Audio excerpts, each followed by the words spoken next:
எல்லாருக்கும் வணக்கம். என் பேர் சாந்தினி. இந்த படத்தில் யாமினின்ற கேரக்டர் பண்ணியிருக்கேன். இதான் என்னோடய ஃபர்ஸ்ட் ஃபிலிம். இந்த படத்தில் வந்து நடித்தது நான் வந்து ரொம்ப எப்படி சொல்கிறது, ரொம்ப ஈஸியாக இருந்தது. நடிப்பு அப்படின்றதுலாம் கிடையாது இந்த படத்தில். ஏன்னா வந்து ஆக்டிங் அப்படின்றது வந்து மெயினாக எனக்கு தெரியாது, எதுவுமே தெரியாது. மில்டன் அண்ணா தான் ஃபுல்லாக சொல்லி கொடுத்தாங்க. இதை வந்து இப்படி பண்ணு அப்படி பண்ணு நிறையா விஷயம்லாம் சொல்லி கொடுத்தாங்க எனக்கு. மீதி எல்லாருமே வந்து எப்படி எல்லாருமே வந்து ரொம்ப ஃபெமிலியரானவங்க, எல்லாருக்குமே தெரிஞ்சிருக்கும். நான் வந்து புதுசுனால வந்து அவங்க என்கிட்ட ரொம்ப ஃப்ரீயாக ஜாலியாக பேசினாங்க எல்லாருமே வந்து என்கிட்ட. இது ரொம்ப ஃப்ரெண்ட்லியான யூனிட் தான் இது. அப்படி ரொம்ப திட்டுறது, மில்டன் நான் தப்பு பண்ணால் கூட திட்ட மாட்டார். பண்ணு பண்ணு பண்ணலாம், ஜாலியாக இரு, டென்ஷன் ஒரு மோஸ்ட்டாக வந்து நிறைய டேக்லாம் வாங்க மாட்டேன். அப்படி வாங்கினா கூட மில்டன் வந்து சிரிச்சுட்டே வந்து பண்ணலாமா தான் சொல்லிட்டு இருப்பாரு, திட்டவே மாட்டார். அப்புறம் வந்து இந்த படத்தில் நிறைய சாங்ஸ்லாம் இருக்குது, நீங்கள் எல்லாம் கேட்டிருப்பீங்க, ரொம்ப நல்லா வந்திருக்கு. இந்த படத்தில் பவர் ஸ்டார் சாம் ஆண்டர்சன்லாம் இருக்காங்க. செம்ம ஜாலியாக இருக்கும் பார்க்குறதுக்கே. இந்த படம் பார்த்திங்கன்னா வந்து கதை பேஸ்ட் வந்து கோயம்பேடு மார்க்கெட் தான் ஃபுல்லாகவே. லொக்கேஷன்ஸ்லாம் ஆனால் டிஃப்ரெண்ட்டான இடத்துக்குலாம் போயிருக்காங்க. ஆனால் மோஸ்ட்டாக ஃபுல்லாகவே வந்து கோயம்பேடு மார்க்கெட் தான். ஏன்னா கோயம்பேடு மார்க்கெட்டில் வந்து எப்படி அங்கே இருக்கிறவங்கலாம் எப்படி கஷ்டப்படுறாங்க. ஏன்னா வந்து நம்ம எல்லாமே கோயம்பேடு மார்க்கெட்லாம் தினம் போயிட்டு வரோம், ஆனால் அங்கே இருக்கிறவங்க எவ்வளோ கஷ்டப்படுறாங்கன்னு நமக்கு தெரியாது. ஆனால் இந்த படத்துக்கு அப்புறமா தான் எவ்வளோ கோயம்பேடு மார்க்கெட்டில் எவ்வளோ விஷயம் இருக்குன்னு நான் தெரிஞ்சுக்கிட்டேன். என் கூட வந்து எனக்கு அம்மாவாக வந்து ஆச்சின்றவங்க பண்ணியிருக்காங்க. அவங்க எல்லாருக்குமே உங்களுக்கு நல்லாவே தெரியும். ஏன்னா வந்து சுந்தரபாண்டி நிறைய படம் ஒர்க் பண்ணியிருக்காங்க, இப்போது வீரம் கூட பண்ணியிருக்காங்க. அப்புறம் பார்த்திங்கன்னா வந்து இந்த பசங்க 4 பேர் இருக்காங்க. Kishore Sriram national award winners, அதுக்கப்புறம் பாண்டி குட்டிமணிலாம் இருக்காங்க. ரொம்ப ரொம்ப ஜாலியானதா. ஏன்னா வந்து அவங்க எல்லாருமே எல்லாருக்குமே தெரியும். நான் ஃபஸ்ட்டு நினச்சேன் எப்படி மிங்கிள் பண்ணுவாங்கலாம் நினச்சேன். ஆனால் வந்து செம்ம ஜாலியாக அவங்களே தான் என்கிட்ட வந்து பேசினாங்க, ரொம்ப ஃப்ரெண்ட். இப்போது அவங்களாம் எனக்கு செம்ம ஃப்ரெண்ட்ஸ் ஆகிட்டாங்க. ஹாய், என் பேர் கிஷோர். பசங்க படத்தில் அன்புகரசுன்ற கேரக்டர் பண்ணியிருந்தேன். இந்த படத்தில் கோலிசோடா படத்தில் வந்து புள்ளின்ற கேரக்டர் பண்ணியிருக்கேன், டாட் அந்த புள்ளி. என் பேர் பாண்டி. நான் பசங்க படத்தில் பக்கடான்ற கேரக்டர் பண்ணியிருக்கேன். இந்த படத்தில் வந்து என் பேர் வந்து சித்தப்பா. ஓகே, இந்த படம் வந்து முழுக்க based on Koyambedu market. So அதனால் அங்கே தான் 90% ஷூட்டிங் நடந்துச்சு. அப்பப்போ லடாக், அப்பப்போ மீன்ஸ் ஒரு சர்டன் பாயிண்ட்ஸில் லடாக், கர்நாடகா, கோவா இந்த மாதிரி இடத்துக்குலாம் போயிட்டு வந்தோம். But 90% of the film is taken Koyambedu market only. இந்த படத்தில் வந்துட்டு 4 பேருமே மூட்டத்துக்குற பசங்களாக நடிச்சிருக்கோம். பசங்க படத்தில் வந்துட்டு சாரி எனக்கு எதிரி, நான் 4 பேருமே ஒன்றாவே நடிச்சிருக்கோம். ஸோ அது வந்து கொஞ்சம் சந்தோஷமாக இருக்குது. நான் கோலிசோடா படத்தோட பாடலாசிரியர் மணியமதவன் பேசுகிறேன். இதில் 5 பாடல்கள் எழுதியிருக்கேன். இதில் நான் நெடுஞ்சாலை டீம் வந்து எனக்கு ரெஃபர் பண்ணாங்க. இது மாதிரி மில்டன் சார்கிட்ட வந்து புது கவிஞர் தேடிட்டு இருக்காங்க பாடல் எழுதுறதுக்கு, நீங்கள் அவரை போய் காண்டாக்ட் பண்ணுங்கள், கண்டிப்பாக நல்லா எழுதுனா வாய்ப்பு தருவார்னு சொன்னாங்க. சரி, காண்டாக்ட் பண்ணேன். அவர் பாட்டுக்கான சூழல் சொன்னார். முதல் பாட்டு இந்த பொன்னாங்கண்ணி காட்டில் பொண்ணு சொன்னா காதலன்னு ஒரு கானா பாட்டு எழுதினேன். அவருக்கு பிடிச்சிருந்தது. ஸோ இன்னும் அடுத்தடுத்த பாடல்களும் கொடுத்தாரு. அவருக்கு பிடிச்ச மாதிரி எழுதினேன். அனைத்து பாடல்களுமே வாய்ப்பு கொடுத்தாரு. எல்லா பாட்டுமே நல்லா வந்திருக்கு. நீங்கள் ரசிக்கிற மாதிரி இருக்கும்னு நம்புகிறேன். வணக்கம், நான் விஜய் மில்டன், கோலிசோடா படத்தோட டைரக்டர் அண்ட் ஒளிப்பதிவாளர். இன்னும் இந்த ஜனவரி 24 படம் ரிலீஸு. படம் ரொம்ப நல்லா வந்திருக்கு. வருஷத்துக்கு 150 படம் ரிலீஸ் ஆகுது. எல்லா டைரக்டரும் சொல்கிற அதே டைலாக் தான். இருந்தாலும் இந்த படம் வந்து பார்த்தவங்க இது வரைக்கும் ரொம்ப திருப்தி ரொம்ப தே ஆர் வெரி சாட்டிஸ்ஃபைட். படத்தில் என்னோட மெயின் சேலஞ்ச் என்னென்னா, படத்தோட ப்ரொட்டகனிஸ்ட் வந்து 15 வயசு பசங்க.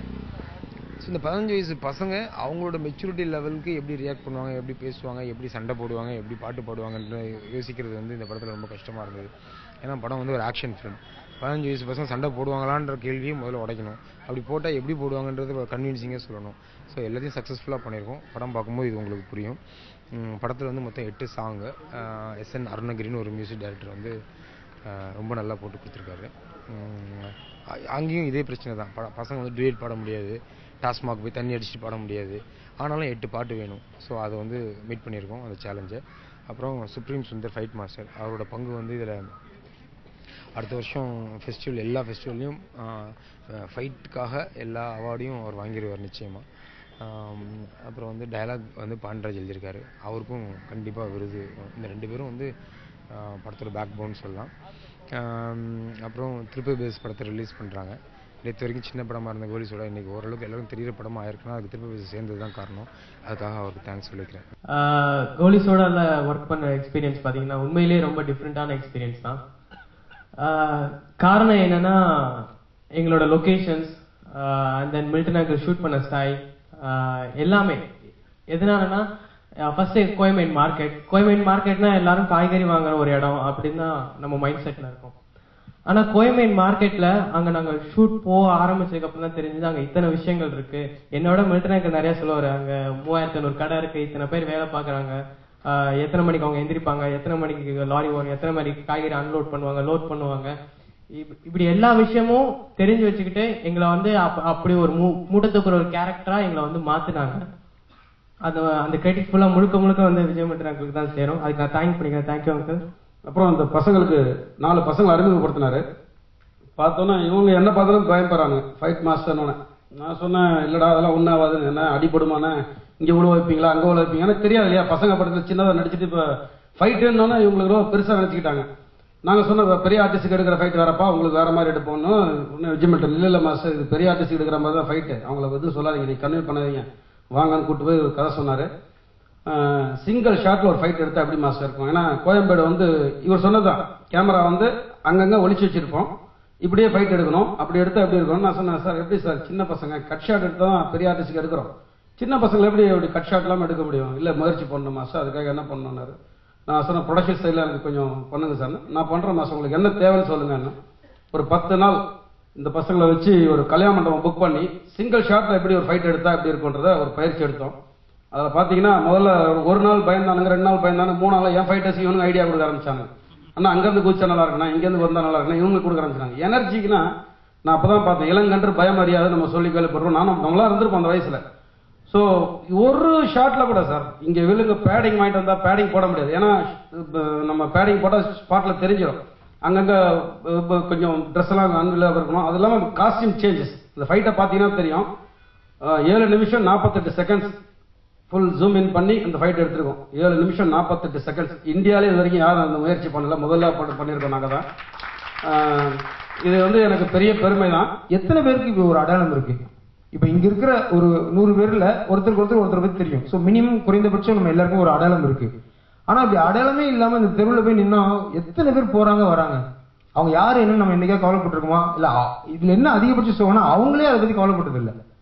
நமக்கு ஒரு அடையாளம் இல்லை, நாம யாருன்றது நம்ம அம்மா அப்பாவை தவிர நம்ம பிள்ளைங்களை தவிர வேற யாருக்கும் தெரியாதுங்கிறத பத்தி அவன் கவலைப்பட ஆரம்பிச்சானா அவனோட டிராவல் ஆரம்பிச்சிடும். ஸோ இப்படி கவலைப்படாத கிரௌட்ல ஒரு 4 பேர் வந்து எனக்கு தேவைப்பட்டாங்க. அதுதான் வந்து கோலிசரோட மெயின் விஷயம்.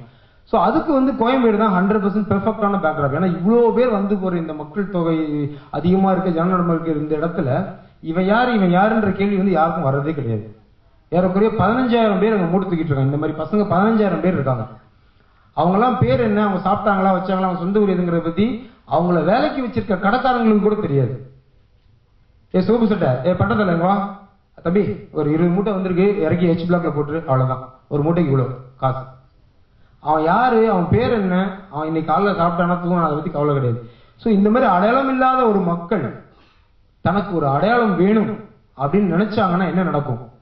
அப்படி அவங்க கஷ்டப்பட்டு போராடி ஒரு அடையாளத்தை அவங்க உருவாக்குனதுக்கு அப்புறம் அந்த அடையாளத்தை வந்து அழிக்கிறதுக்கு வந்து ஒரு குரூப் ட்ரை பண்ணா அவங்க எப்படி அதை தக்க வச்சுக்கலாம் போராடுறாங்கிறது தான் இந்த கோலிசோடா.